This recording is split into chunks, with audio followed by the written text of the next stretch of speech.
Coming up on this episode, I talk to will.i.am in an exclusive interview about Mercedes' new sound drive technology, My future music are just going to be drives. his ridiculously cool car collection, and how he goes about a project like building a custom car. So when I was working on the Tesla AMG law, Plus, his relationship with Lewis Hamilton, Abu Dhabi 2021, and Hamilton's secret talent. seriously, I've been in the studio with him.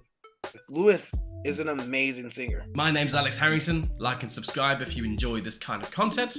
Let's get into the interview. First of all, thank you so much for your time. I really appreciate you being on camera.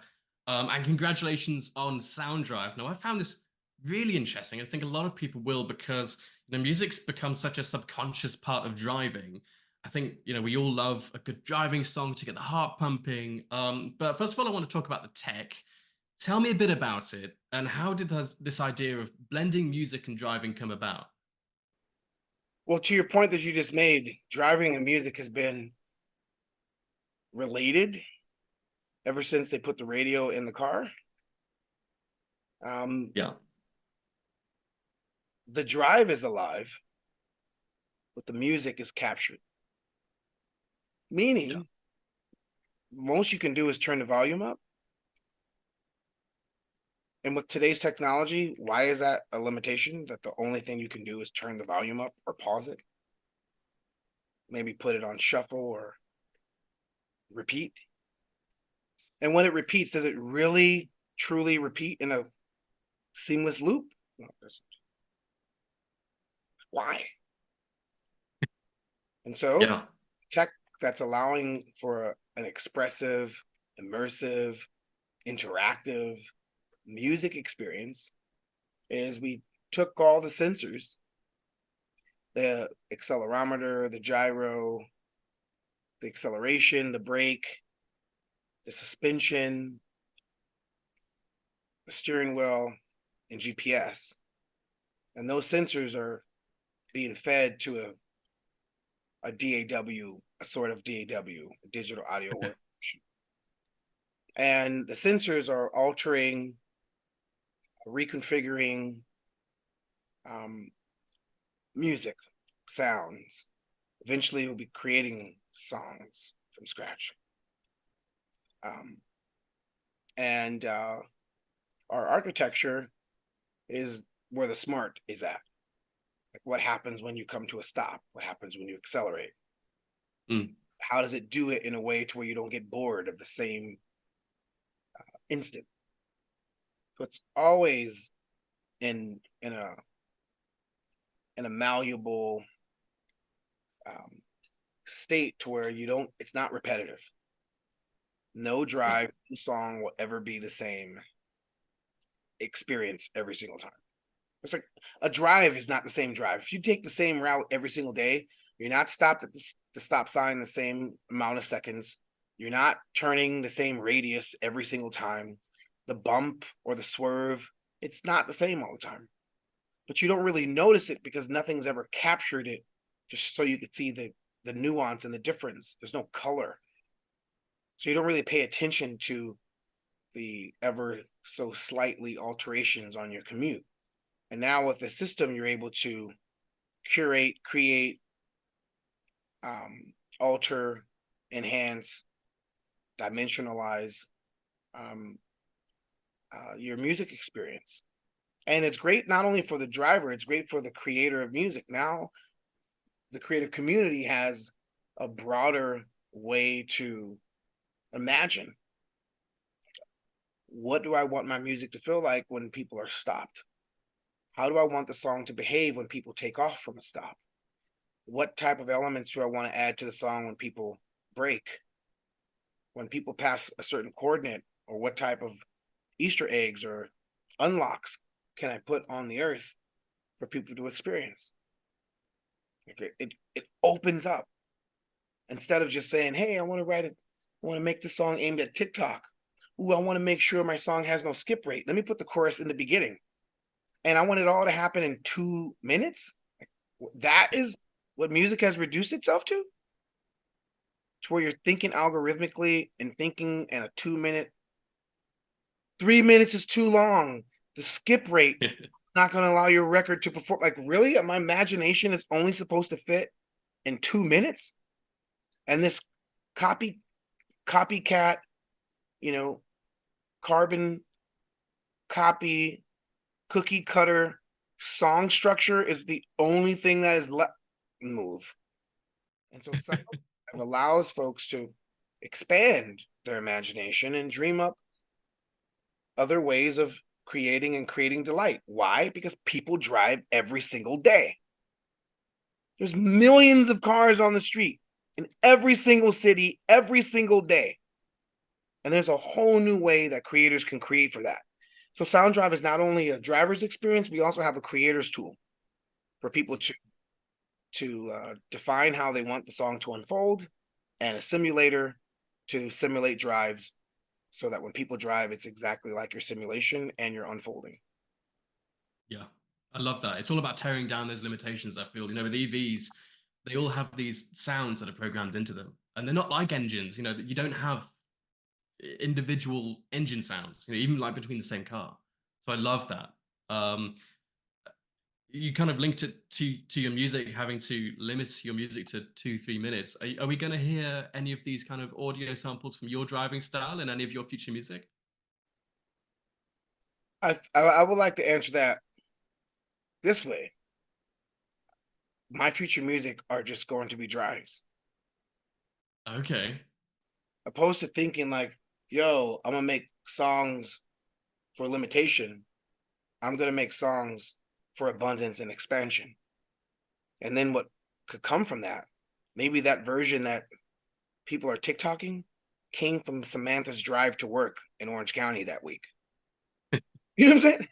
Maybe Samantha's or Robert's or Jamal's or Sunil's or Melissa's or Mitchell's drive to work is the one that people are freaking vibing on TikTok. Yeah. A drive for millions of people to escape to or dive into while they're driving. Sorry, drive into while they're driving. I A like whole traffic jam. Brilliant. That's the headline right there.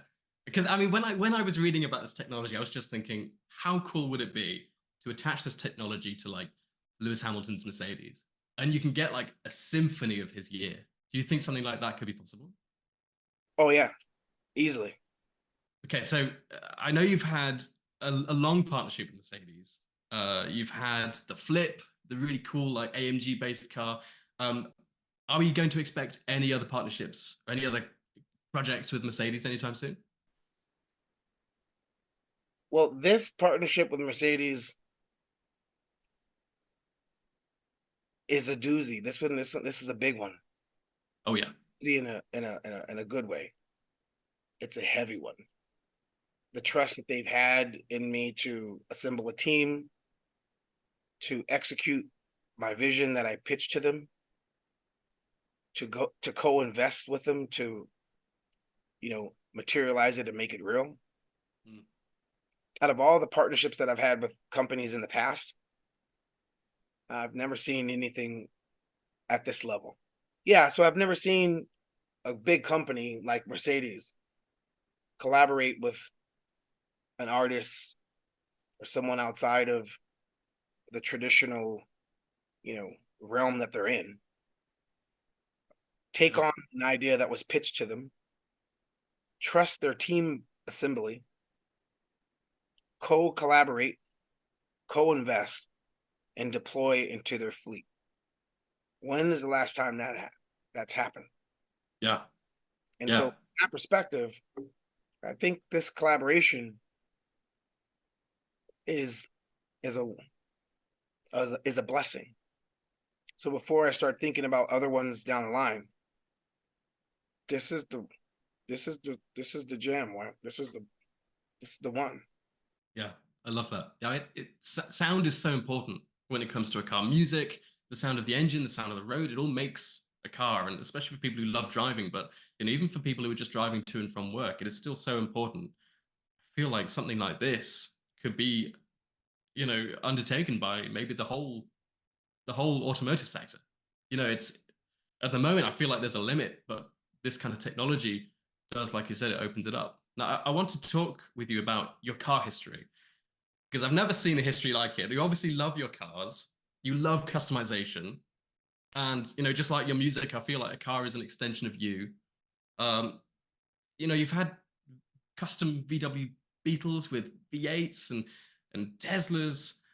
Where does a project like this start? Do you wake up and just have an idea, or is it more of a collaborative process? So for the Tesla,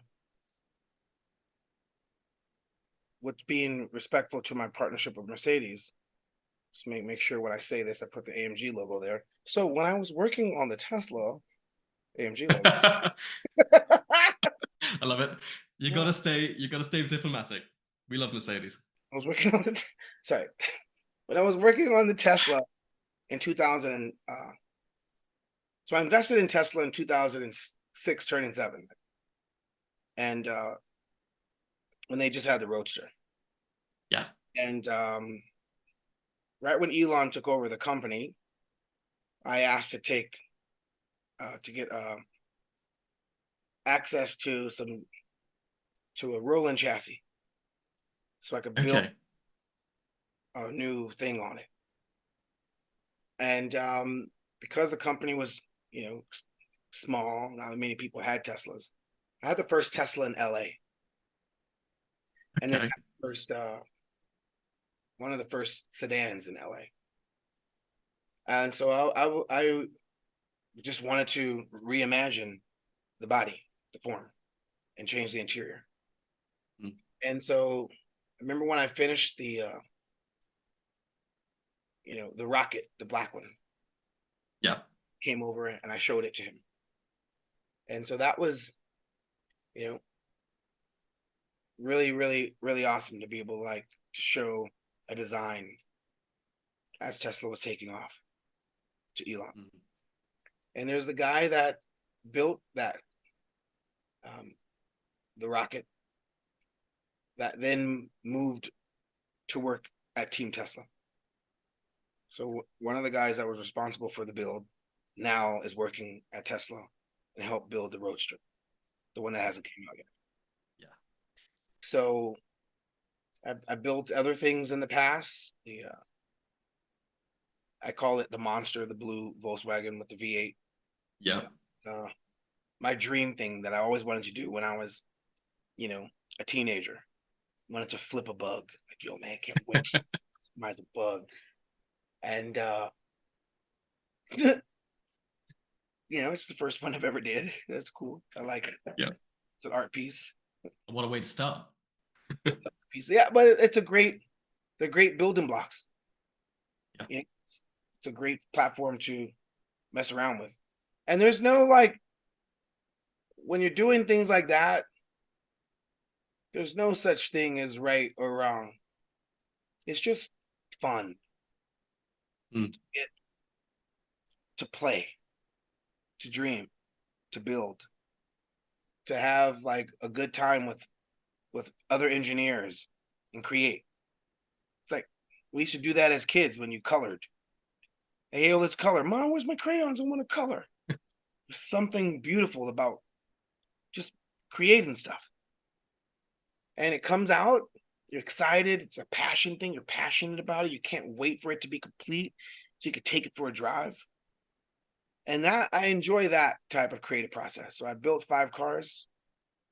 The monster, the will.i.am. Yes. I gave that car to J Balvin.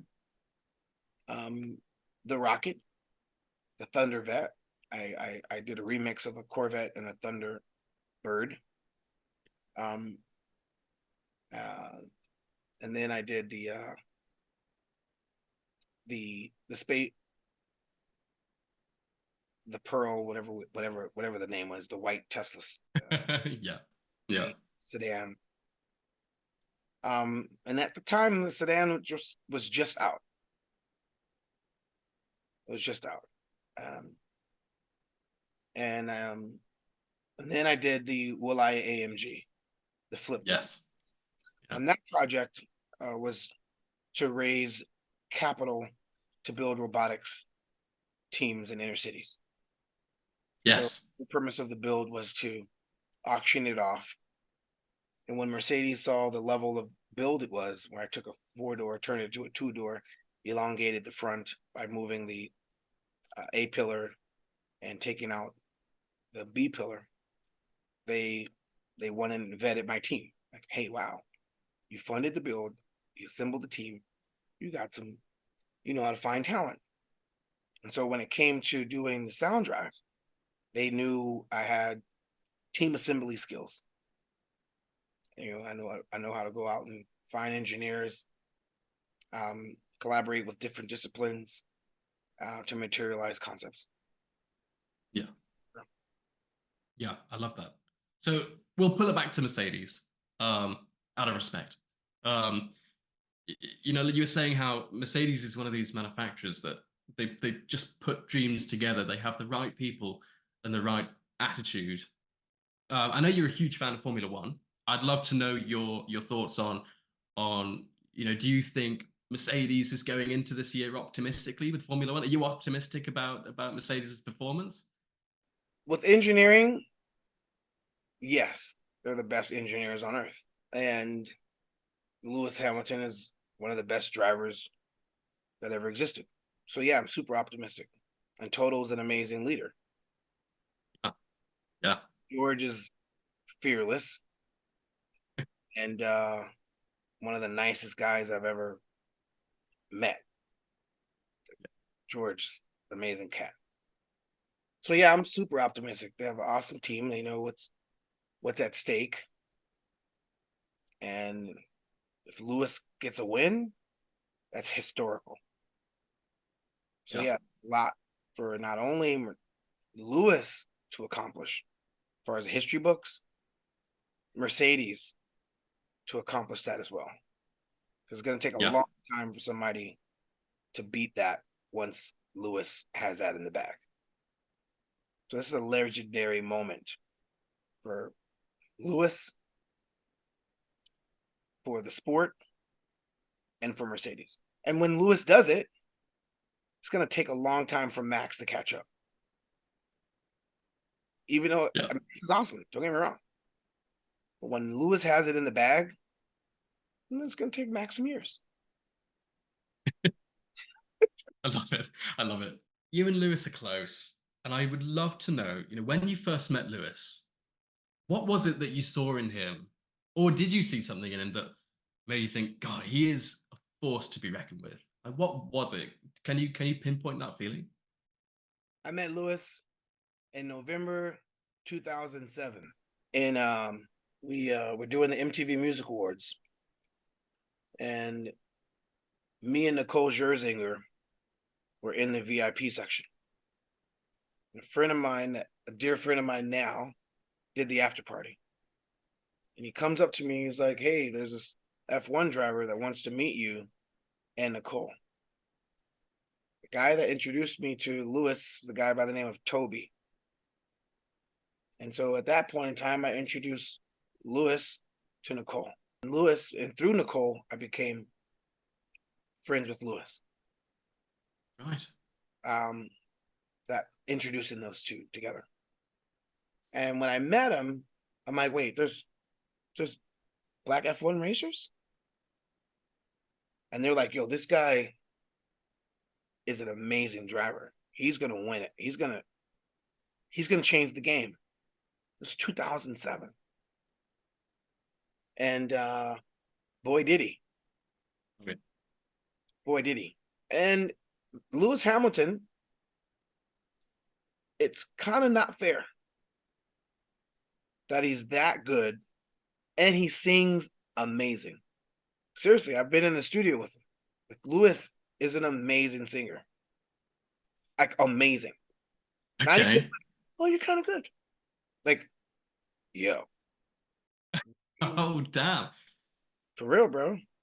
Lewis is no joke with the vocals. Okay. Oh, that's annoying. How can someone be so talented? That's really annoying. I love that. And he's the kind of cat, like, if he comes on stage with you, he's probably gonna out vocal you. Wow. If you introduce him to your girlfriend, she gonna think he's hot. If you're in a car, he's gonna outrace you. You feel what I'm saying? Oh Dude, not fair, bro. Like, come on, yeah. suck at something. Yeah. Yeah. That's really I'm glad I don't work with them now. Okay. Wow, that's inspiring. Thanks for telling me that. That's really interesting. I mean, he's had the last couple of years has been a mental struggle for him. Things didn't turn out his way in 2021, and since then he's been struggling with a car he doesn't quite align with. First Uh, off, things didn't turn out his way in 2021 because of his performance, no, I don't believe so. right? So anybody will struggle with something being snatched. And it's just a matter of time for him to wait, he just has to figure it out once and history's made. So I say we just let the master do what he's really good at. And he's figured it out a bunch of times.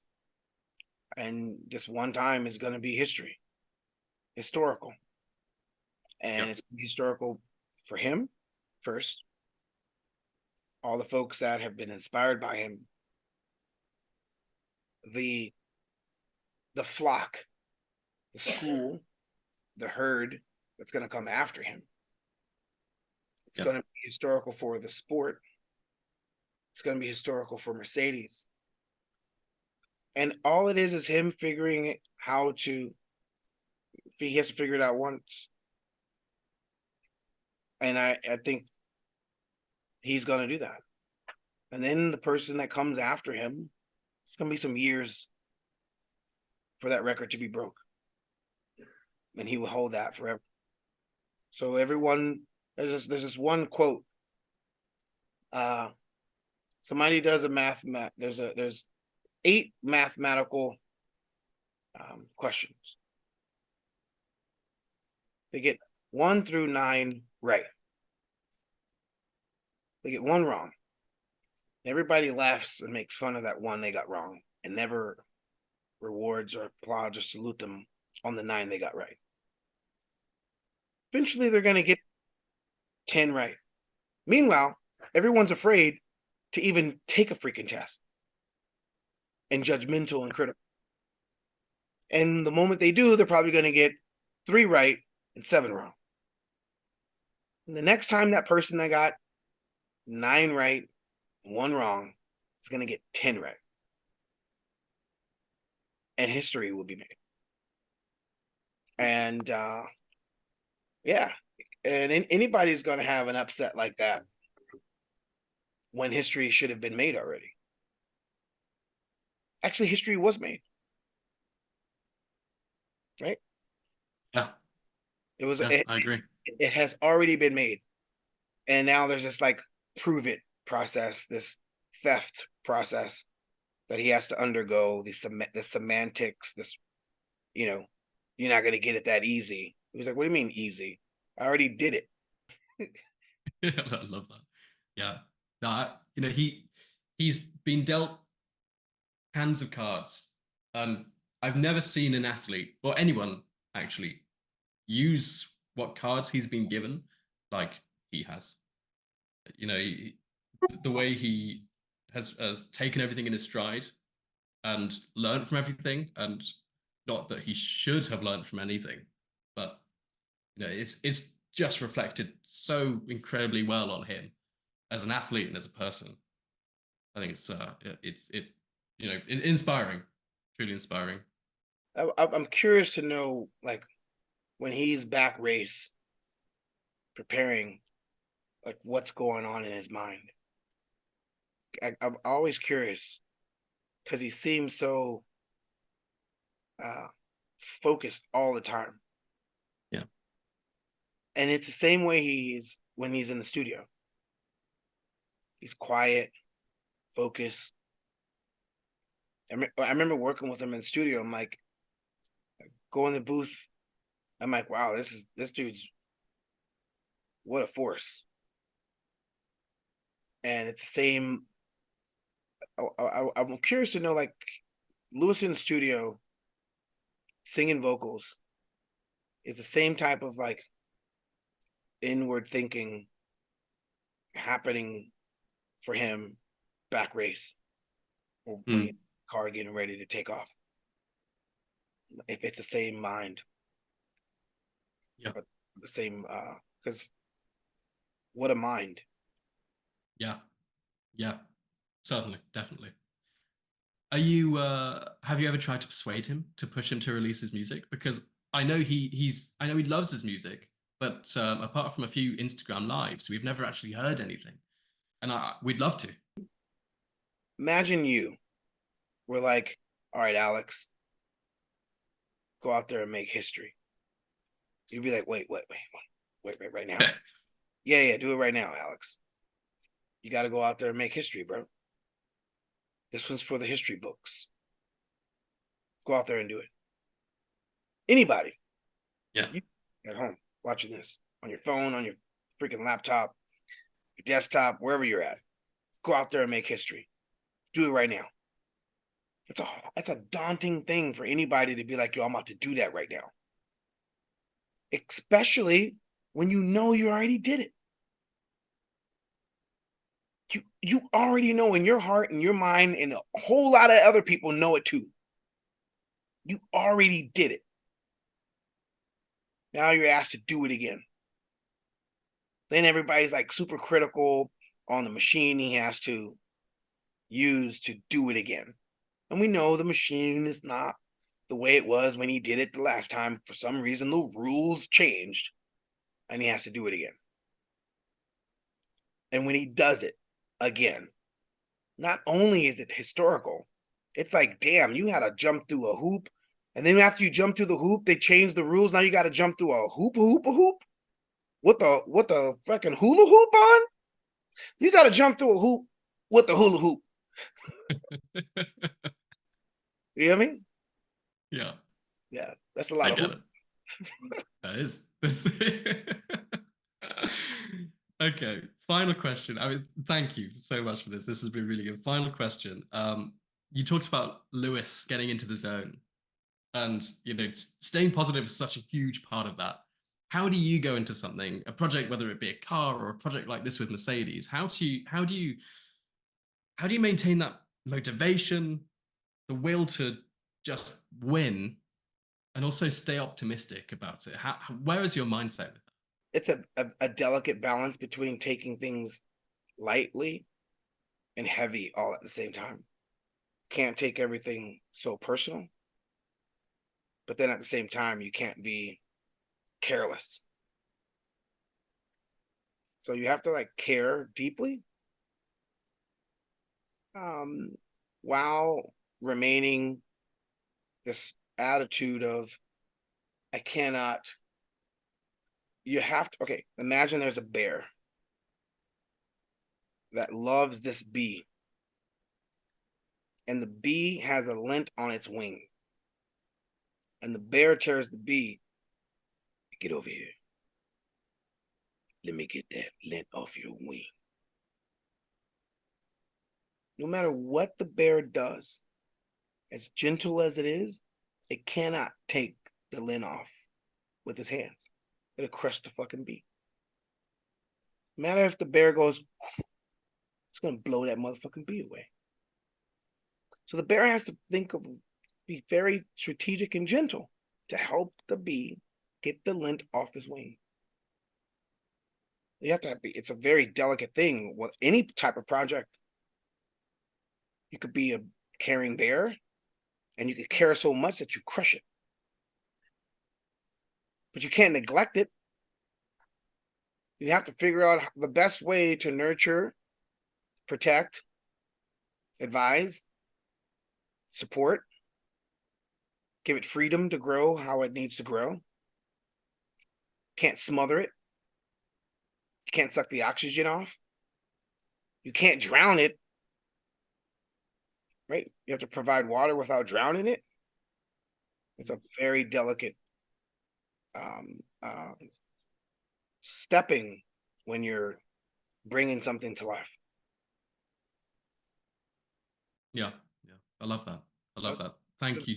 It's gonna be a Disney cartoon. I hope so. I hope you voice the bear. That's all I'm saying. Get your ass, little beat. I love it. I love it. Thank you so much. It's been truly brilliant listening to everything you've had to say.